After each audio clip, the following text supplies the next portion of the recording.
नमस्कार सांग माने जय जगन्नाथ। आपण माने केमती अछंती? प्रभु जगन्नाथଙ୍କ कृपाରୁ आपण माने समस्त भलरे रुहंतु। मु भी भलरे अछि। आपण माने त थंबनेल देखि जानि परिथिबे मु कोरे जाउछि। हां सांग माने मु मो फैमिली सहित जाजपुर जिला बैतरणी नदी कूल बाबा सिद्धनाथ पीठ को जाऊँ। सेठी जो घाट अच्छी दशशनी घाट तो से घाट रे मो बड़ जांकर अस्थि विसर्जन पे आमे समस्ते जाइथिलु। देखंतु वर्तमान आमे सेठी पहुंची जाइछु। ए होची पुण्यतया बैतरणी। एठी समस्ते पहुंची सारिबा परे आगरु नना को कह जाइथिला एवं तांको चिठा अनुसार समस्त जिनिस आमे नै जाइथिलु एवं सेठी जेकी पहुंची सारला परे सी जो जो जेमती कहिथिले तो आमे सेमती करिथिलु। प्रथमे से स्नान करी आसीबा को कहिथिले एवं देखंतु एठी केमती गोटे माटी रे पितुड़ा बनै दउछंती एवं ता भितरे अस्थि को वर्तमान रखा जिवो। तापरे ब्राह्मण तांकर मंत्र उच्चारण रे पूजा करबे।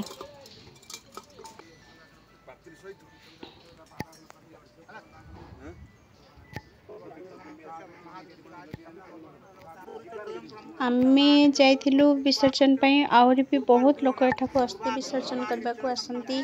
जो माने भी गंगा रे तांकर पितृपुरुषंकर अस्थि विसर्जन न करि पारंती बापा माँ जहाँ भी हो से मानकर अस्थि विसर्जन करि पारंतनी से माने एई पुण्यतया बैतरणी रो दशशनी घाट निकट रे से माने जाइकरी तांकर अस्थि विसर्जन कार्य संपादन करिथांती।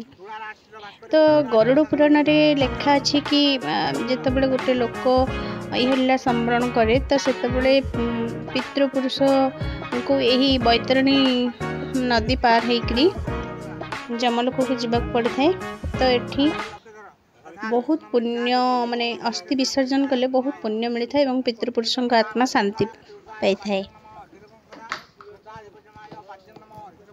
देखंतु वर्तमान नना तांकर कार्य स्टार्ट कर दी तो केमती पूजा करा जाउछि। एठी देखंतु आउ जने पिला तांकर मांकर अस्थि विसर्जन करिगिरी चुट्टी पकोचंती।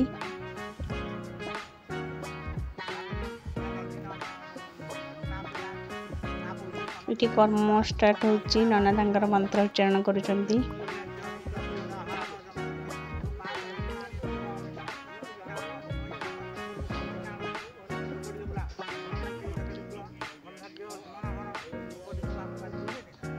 बहुत कष्ट लगे ये सब जिनिस देखिले।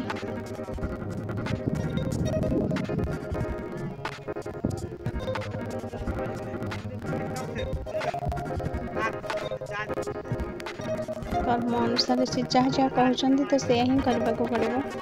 वर्तमान कौन मिठा दि जाऊँगी भोग करे बुद्धि तापरे कर्म सरी सारा परे ना तापरे से गोटे लाल कपड़ा रे समस्त जिनिस को आउ से पितुला को मध्य तोड़िकी तादरे रखा कहते।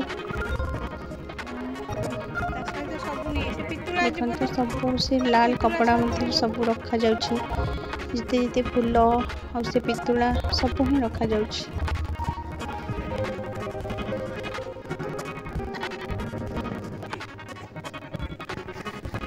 तापरे से समस्त जिनिस को बामपट कांधरे रखी पुणी पानी रे जाइकरी विसर्जन करने को पड़ो। तो बुड़िकी देखो वर्तमान से पानी भीतर को जाइकरी सेटा को बुड़िकी कौन मंत्र थी बोधे उच्चारण करके सेटा को विसर्जन करा जाउछि।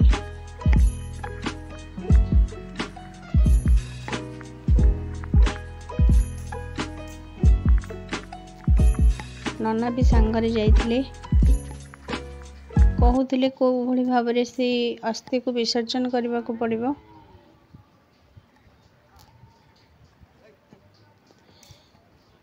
तो पुराण रे उल्लेख अछि कि बैतरणी नदी रे जदि पितृपुरुषंकर अस्थि को विसर्जन करा जाए से माने मोक्ष प्राप्त होइथांती। बैतरणी को मध्य माने गुप्त गंगा बोली भी कह जाय थाए कि माने गंगार पुण्यटा एठी मिली थाए। ये देखो बाबा सिद्धेश्वर मंदिर एई मंदिर रे हरि आ हरंकर पूजा कर जाय हरि हर उभय एठी अछंती। तो एठी आपण माने देखिबे वृषभ अछि बहुत सुंदर जगह कह जाए कि एई मंदिर रे श्री कृष्ण पुत्र प्रद्युम्न भगवान शिव को सिद्धि प्राप्त होइतिले एवं श्री कृष्ण विश्वकर्मा द्वारा एई मंदिर निर्माण करथिले। देखंतु केते सुंदर शिवलिंग प्रभु सिद्धनाथ। तापरे हमें बिरजा दर्शन करिथिलु माँ बिरजांकर अपूर्व शोभा। तापरे हमें ये होटेल रे जाई खाइथिलु। ये होटेल रे ना होची जयगुरु होटेल। बहुत सुंदर खाइबा पर मील 80 टंका नउथिले। तो देखंतु केते सुंदर खाइबा।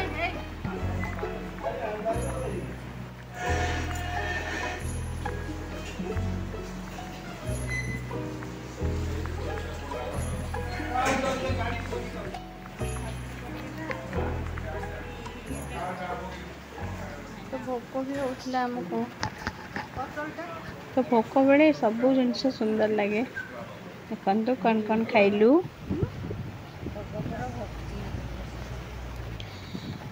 तापरे आमे कार्य सारिकी घर को फेरी संध्या हो जाइथिला। संध्या समय रे माने बाहर दृश्यटा बहुत सुंदर। वर्तमान माने आमे समस्त बहुत टायर्ड हो जाइए तो से लगी समस्त प्राय चुपचाप होके सोई जाइछंदी। रहिली सांग माने वर्तमान मो वीडियो टी को शेष करूची। आपण मन को केमती लगिला निश्चय कमेंट कर जानेबे। रहूची जय जगन्नाथ।